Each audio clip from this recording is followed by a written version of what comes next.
O texto de Provérbios 16, 24, vamos ler juntos? Vamos lá?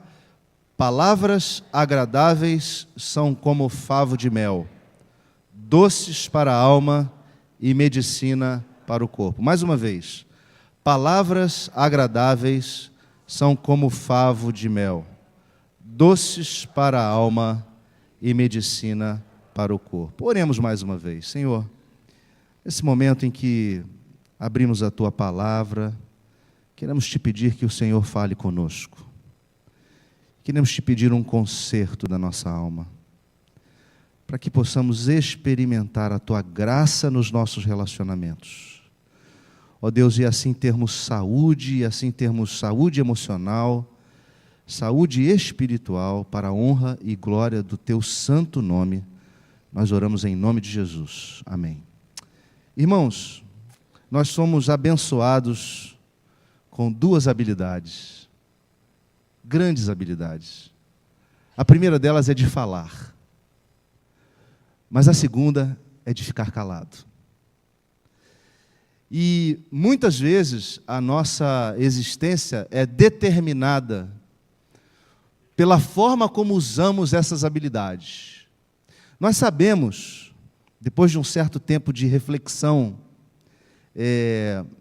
sobre a vida, que os maiores problemas que a gente percebe, tanto em casa quanto na sociedade, estão relacionados à capacidade de comunicação, à capacidade de se fazer entendido, a capacidade de entender. E isso está muito relacionado com a atitude que temos diante dessas habilidades que Deus nos dá. A gente não se dá conta, infelizmente, do poder que há por detrás daquilo que nós falamos. Não um poder místico que alguns querem asseverar que a palavra tem, não um poder do pensamento positivo, mas o poder daquilo transformar a nossa própria alma, o poder daquilo aquilo afetar o nosso próprio dia, a nossa psique, a nossa emoção, a forma como nós vemos as situações, as circunstâncias. É curioso, porque a língua mal usada, ela pode causar desastres enormes na nossa existência, na nossa alma, nos nossos relacionamentos. Com os lábios, a gente pode tanto exaltar alguém, quanto humilhar alguém. Com os lábios, a gente pode tanto fazer alguém feliz, quanto levar alguém a ficar deprimido. Com a palavra, a gente pode iniciar uma briga, ou até mesmo acalmar um conflito. Com a palavra, você pode consolar, ou pode também entristecer alguém. Você pode motivar, ou desanimar alguém. O que nós queremos e precisamos desfrutar na vida, irmãos, e este é o grande desafio, um dos grandes desafios da nossa existência, é nós produzirmos bons frutos a partir da nossa comunicação. Termos uma comunicação tal que ela produza virtude, que ela produza bons frutos. E eu diria que esse é, em primeiro lugar, um dos maiores desafios dentro da nossa própria casa, dentro das nossas famílias, a gente conseguir desenvolver uma comunicação eficaz, uma forma de se fazer entender, de ser entendido, uma forma de fazer com que o outro não se sinta numa situação de conflito. Esse é um grande desafio, porque quando estamos do lado de fora, e do lado de fora nós temos um embate das relações entre pessoas, no relacionamento do dia a dia, na sociedade, no trabalho, na escola, na faculdade, onde não há necessariamente um interesse em se relacionar. As pessoas não necessariamente têm um interesse de que a sua relação vá bem. Alguns estão pouco se preocupando se a relação vai ser boa ou não. Querem apenas ter a última palavra, né? Quando olhamos a sociedade, vemos que esse é um embate difícil, mas quando olhamos a nossa própria casa, nós na nossa própria casa, nós carecemos de experimentar bons frutos, frutos de uma comunicação saudável, que gera famílias saudáveis, né? É conseguir comunicar com eficácia, é conseguir dizer a coisa certa na hora certa, é conseguir ficar quieto na hora que tem que ficar quieto. É lamentável, irmãos, honestamente, e eu me coloco nisso, porque sou humano como vocês, é lamentável a gente constatar como nós somos limitados nessa área. Assim, a pessoa que realmente domina essa habilidade, ela é uma pessoa que usufrui de grande paz e de grande tranquilidade. Mas esse é, de fato, um desafio enorme da nossa alma. E eu, como uma pessoa que gosto muito de música, da cultura, e eu acabei de ser avisado aqui pelo meu pastor, que o meu irmão Candel está aqui na igreja, que eu não vejo há anos, né? Que foi baterista do Rebanhão, um conjunto que foi uma bênção naquela época. E como eu gosto de música, e o Rebanhão fazia boas músicas, músicas críticas, músicas profundas, eu tenho aqui uma música que me toca muito, a música do Paralamas do Sucesso, que diz assim: cuide bem do seu amor. Ele começa dizendo: a vida sem freio me leva, me arrasta, me cega. No momento em que eu queria ver, o segundo que acontece o beijo, a palavra que destrói o amor, quando tudo ainda estava inteiro, no instante em que desmoronou, palavras duras, em voz de veludo, e tudo muda. Adeus, velho mundo. Há um segundo tudo estava em paz. Cuide bem do seu amor, seja quem for, cuide bem do seu amor, seja quem for. E a cada segundo, cada momento, cada instante, é quase eterno, passa devagar. Se o seu mundo for o mundo inteiro, sua vida, seu amor, seu lar, cuide tudo o que for verdadeiro, deixe tudo o que não for passar. Palavras duras, em voz de veludo. E tudo muda.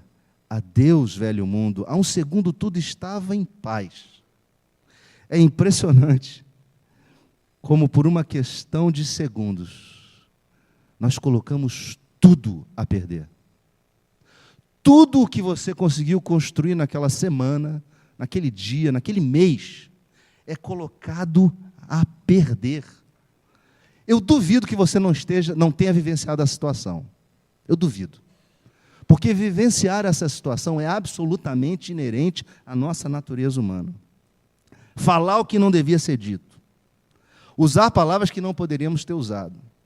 Chegarmos a conclusões que não são corretas, né? Tendemos a levar a interpretação para o nosso lado, né? Para o lado negativo. Irmãos, nós precisamos de muita oração. Nós precisamos orar a Deus e pedir que Ele nos ajude a consertar as nossas relações, a nossa capacidade de se comunicar. E a palavra de Deus nos traz muitas instruções a respeito dessa capacidade, a respeito dessa relação que temos uns com os outros. Salomão foi um homem mais sábio que já existiu, a Bíblia diz.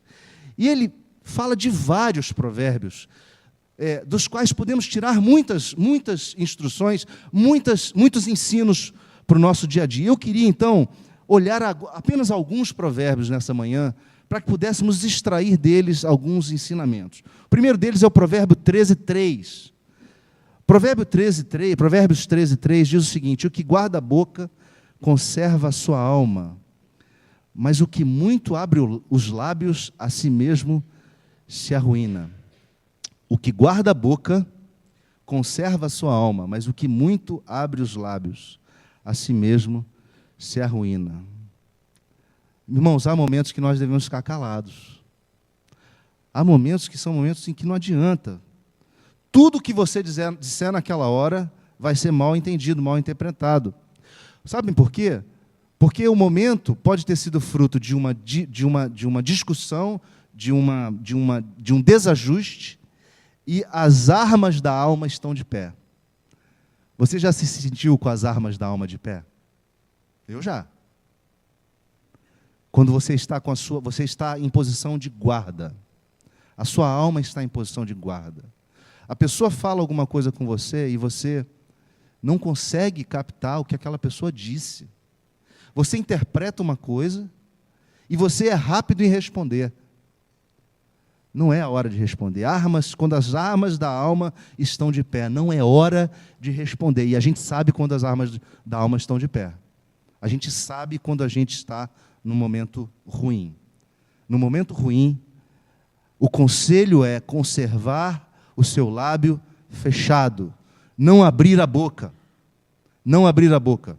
Provérbios 19:2 diz assim: não é bom proceder sem refletir, e peca quem é precipitado. Nós precisamos, nesse relacionamento do dia a dia, Provérbios 19:2, quem quiser ver, Provérbios 19:2, não é bom proceder sem refletir, e peca quem é precipitado. Precisamos, irmãos, parar, respirar, pensar, refletir, antes de dizer algo que temos dúvida se deve ou não ser dito. Quando você sentiu dúvida em dizer algo que você achava que não sabia se devia ou não devia dizer? Quando? Seguramente você já se viu nessa situação também.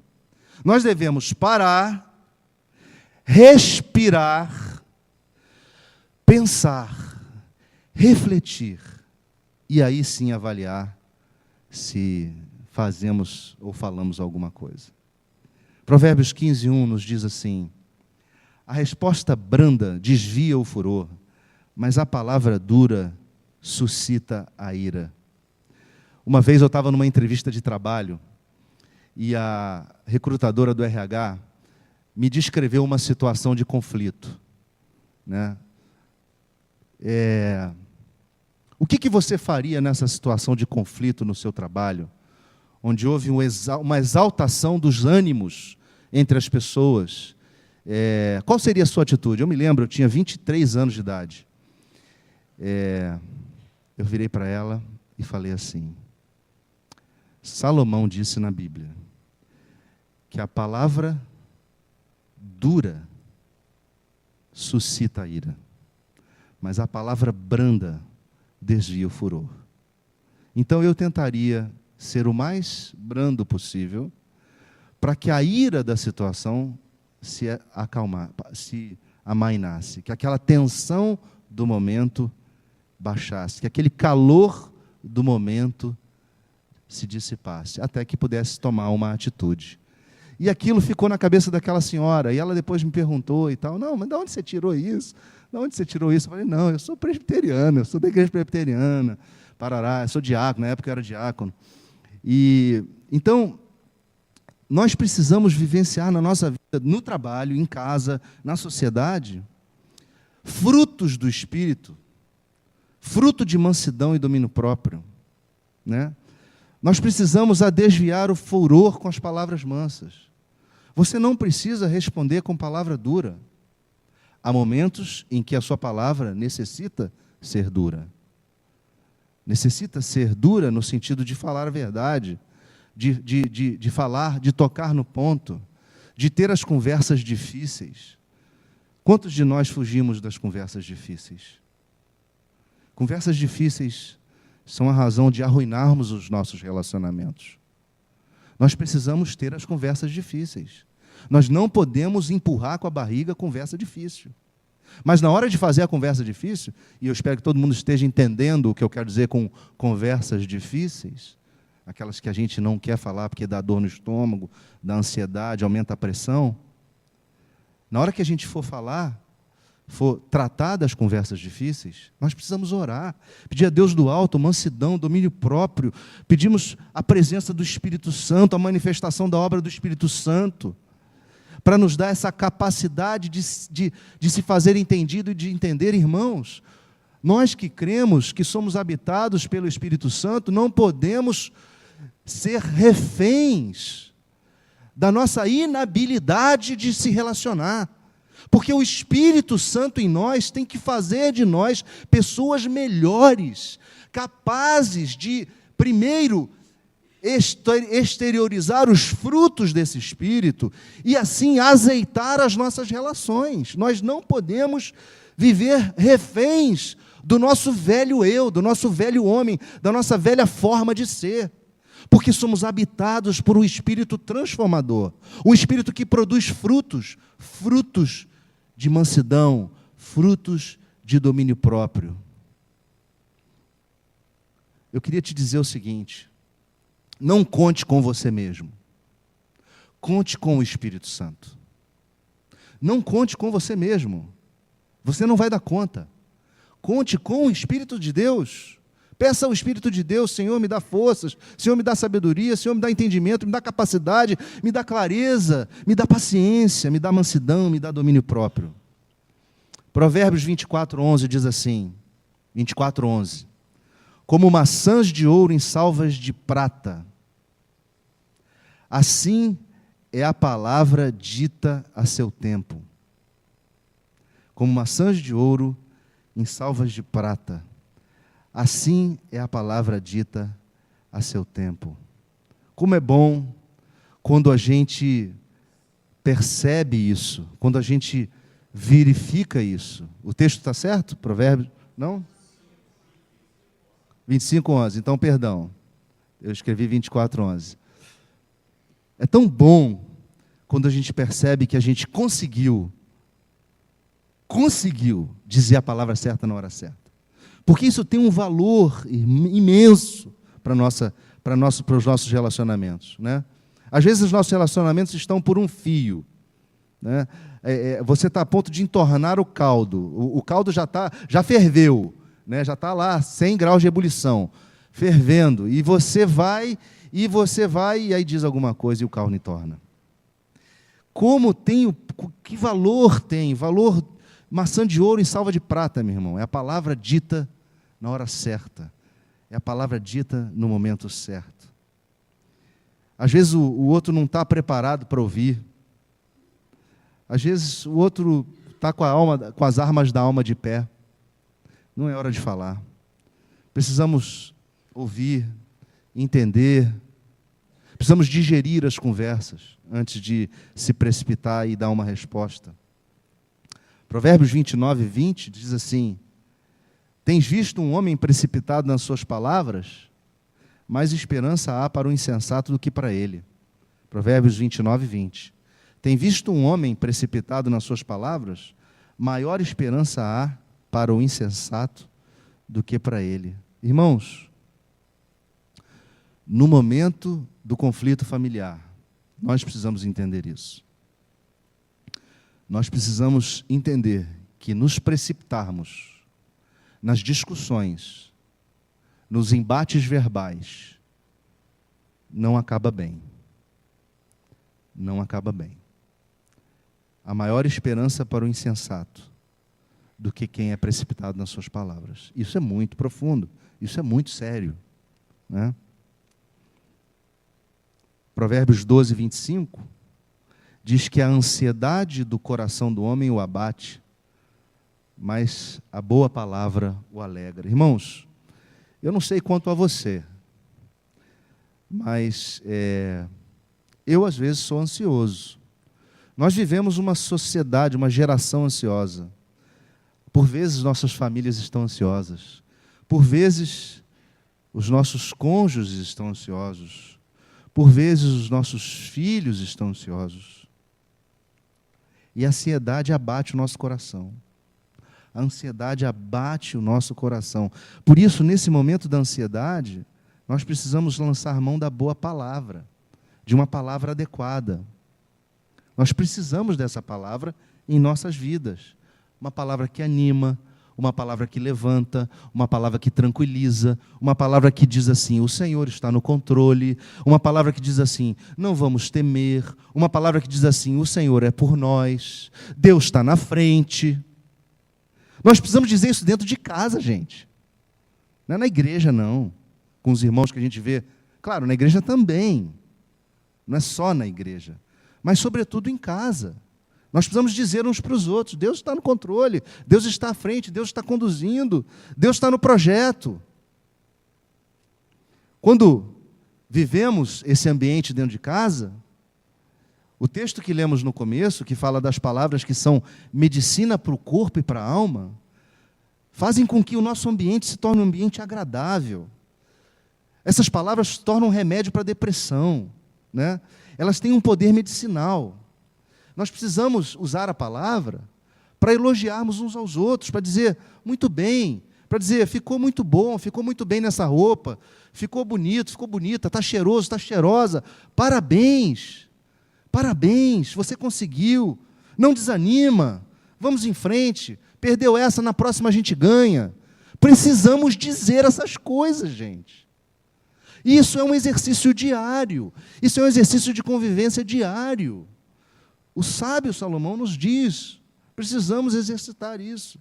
Precisamos abençoar uns aos outros, abençoar e não amaldiçoar. Não podemos virar para os nossos filhos e falar, nunca tem jeito, isso aí eu já desisti. Não podemos jamais dizer isso. Não podemos falar para os nossos filhos ou filhas, você vai ser um fracassado desse jeito. Não devemos dizer assim. Devemos encorajar, dizer, olha, você não conseguiu, você precisa se esforçar, eu estou contigo, você precisa de ajuda, eu vou com você, eu caminho com você, eu fico com você, eu estudo com você, eu fico acordado com você. Minha filha riu. Às vezes eu tenho um pouco de falta de paciência para ensinar matemática. Né? Então, assim, os de casa sabem exatamente como as pessoas são, não é verdade? Então, eu estou aqui dizendo e minha filha está rindo, né? Claro. Mas ensinar matemática tem que ter uma dose grande de paciência, não é verdade? Eu amo matemática e ela também. Irmãos, nós precisamos abençoar as nossas famílias. Nós precisamos abençoar os nossos filhos, os nossos cônjuges. Isso é um exercício diário. A gente fala mais mal das coisas e das pessoas do que a gente abençoa e bendiz o outro em casa. Isso é muito triste. Mas, infelizmente, é uma realidade. Realidade contra a qual precisamos lutar. Ontem eu busquei na internet uma música de um grande autor. Ele já é falecido. O nome dele é Sérgio Pimenta. Sérgio Pimenta e Nelson Bomilcar. Nelson Bomilcar ainda é vivo, pastor em São Paulo. Essa música foi escrita em 1985. E essa música é muito, muito profunda. E eu queria terminar tentando cantar essa música. Diz assim: palavras bonitas, palavras sentidas, palavras completas de paixão, palavras compridas, palavras benditas, palavras repletas de razão, palavras vestidas de cores e fitas, palavras perpétuas no padrão, palavras amigas, palavras tecidas, palavras desertas no coração. Que a vida espelhe o que a boca diz, tal qual o sol nos mostra que é dia. É os que espera todo coração, pois todo homem quer ser feliz. Mas já cansou de ouvir a hipocrisia que tantos lançam sobre a multidão. Mas já cansou de ouvir a hipocrisia que tantos lançam sobre a multidão. Que a boca fale o que a vida é, não só quando há euforia, mas sempre em toda a situação, para que vejam real a fé, e vendo queiram ter igual alegria dos que em Cristo têm salvação. E vendo queiram ter igual alegria dos que em Cristo têm salvação.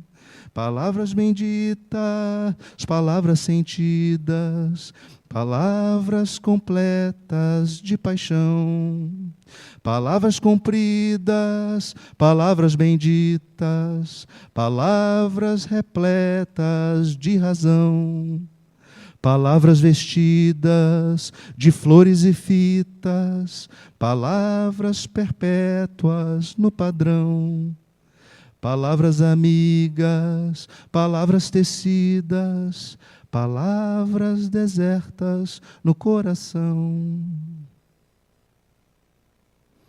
Que você tenha palavras de vida, irmãos.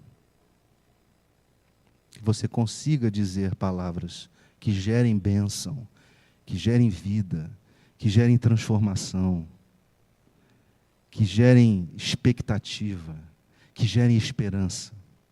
Porque é para isso que Deus nos chamou. O Salmo 131, verso 3, diz assim, é uma oração de Davi. Põe guarda, Senhor, a minha boca. Vigia a porta dos meus lábios. Vamos orar. Nosso Deus e nosso Pai, que tarefa difícil essa é, de adestrarmos a nossa língua para a bênção, para bendizer, para transformar, para fazer crescer o outro. Que o Senhor tenha misericórdia de nós, que o Senhor transforme as nossas relações, que o Senhor mude o nosso jeito de ser, lá dentro no coração, para que nossas palavras abençoem e edifiquem. Que o Senhor nos ajude e abençoe a cada família representada aqui nesta manhã. Pois nós oramos em nome de Jesus Cristo, nosso Senhor. Amém.